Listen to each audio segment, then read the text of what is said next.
What's up, everyone? So we're back here covering KPA's road to BAL way back in 2019. They played against Cobra in their third game. KPA won this game. It was a clutch game, 81-78 to Cobra, and they won this game, making it notching a 3-0 record. Michael, he was the MVP in this game, plus 21 efficiency, 20 points. 4 rebounds, 2 assists. Then we've got Alex Lado from Cobra, plus 19 efficiency, 17 points, 6 rebounds, 5 assists, 3 steals. So this was an overall good game, especially on the KPA side. They were coming off 2 back-to-back blowout wins, blowout victories against GNBC and Buvalon Basketball Club, Buvalon Heat Basketball Club, and heading into the Cobra Sport game, there was no much noise. There was no much hesitation that the KPA side had, because it just had to replicate the same performance, replicate the same production that they had. And looking back at how they came out, it was just a good thing to see. This game had a total of 11 lead changes. It was just a back and forth, especially in the 5 minutes into the first quarter. There were a couple of lead changes. Then KPA pulled away and they won the first quarter. They won the second quarter as well. But things just became a little bit chippy in the second half. In the third quarter, in the midway in the third quarter, we saw another lead change that swung the game into Cobra's favor. Cobra won the third quarter, but in the fourth, it was just clutch. It was just a back and forth battle between both teams, looking to one up the other, but KPA managed to outlast them. And looking back at it, KPA in a position where they needed a solid win from a solid team, and they really got it. Not to say GNBC and Buvalon Heat Basketball Club on solid, but those games were not even close. But KPA being able to beat the Cobra Sport team, especially a team of that caliber, it just showed you how ready and how fierce they were in winning it all and being able to notch their position and spot in the BAL. At the time, it was just focused, all systems go, everything on offense was just clicking. Biggest lead by KPA was 15. He had an 8-0 scoring run. The 11 lead changes, but KPA overall dominates this game for 31 total minutes, and they were able to pull away with this game. It was actually pretty clutch. You looked at that game live, it was pretty clutch, pretty close, and you wouldn't even be able to tell how the game will have unfolded, especially in the fourth, because it was just back and forth. But KPA shot pretty well. They shot 46% from the field, 50% shooting on 2-point field goals, 30% from deep, and 72% from the line. So being sent to the line really counted for KPA. I was able to convert at a 72% rate, and they led an assist with 18 assists. They struggled with 17 turnovers despite the win, 16 personal fouls, racked up 5 steals, and it goes to show you how they were setting up. But points in the paint, KPA really dominating and working the ball inside. 48 points in the paint, 13 points from turnovers, 19 fast break points, 19 second chance points, and 13 points from the bench. This time the bench didn't show up pretty well, as they were outscored by points to the bench by Cobra. Cobra had 36 points from the bench. Points in the paint was 28.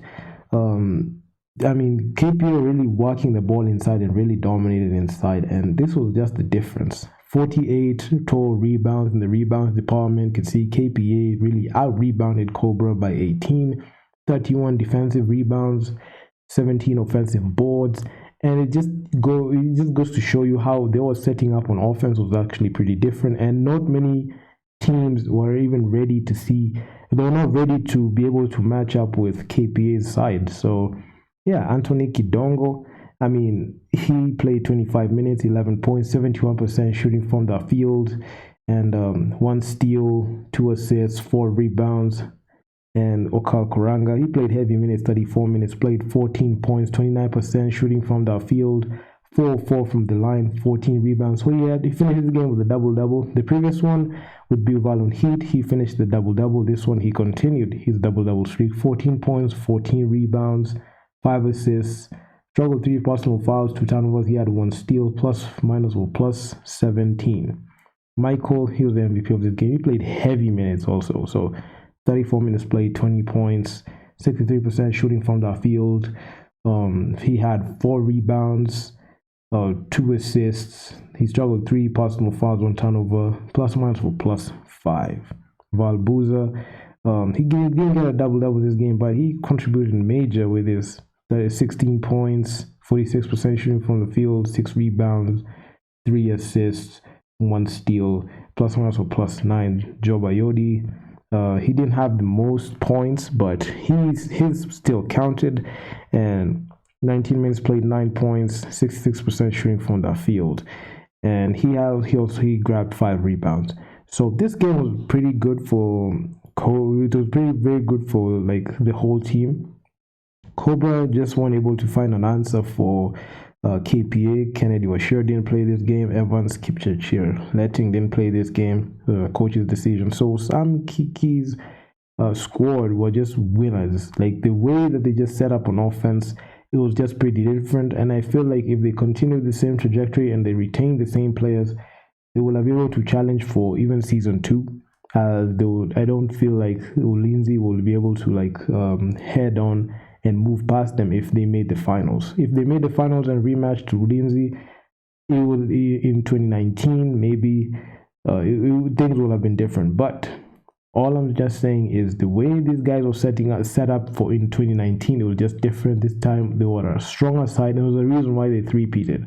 Because if they continued the same roster, okay, they have made some changes to the roster. This roster is different from the one that it is till this day, but they have continued the same, breadth, the same winning streak, as they're going to be punching in their ticket to the BAL, to the road to the BAL this season, as they were the crowned KBF champions this season. So the roster is different, but the winning mentality and championship mentality is still the same, and they've continued blowing out basketball teams even here in the 254. So looking at KPA, like they have what it takes to go all above and beyond to be able to make sure they leave a mark, especially in African basketball.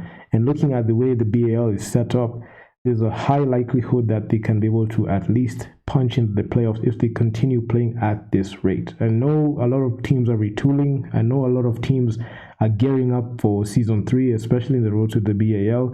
But they shouldn't stop KPA from trying once more and just going all in this year to be able to at least challenge for a spot in the BAL. So looking at these performances, if they replicate the same performances and they brought in a lot of quality players in their squad, I firmly believe that they can make some serious noise in the road to the BAL.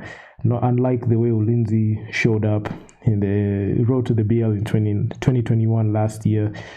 I mean, it was not a good look. But if you guys tell me what you think in the comment section. If you like this video, please be sure to subscribe to the channel, hit that bell, because a lot of videos are just gonna be coming out like this. And smash that like button. It helps me out a ton, those likes. And I'm out. Peace.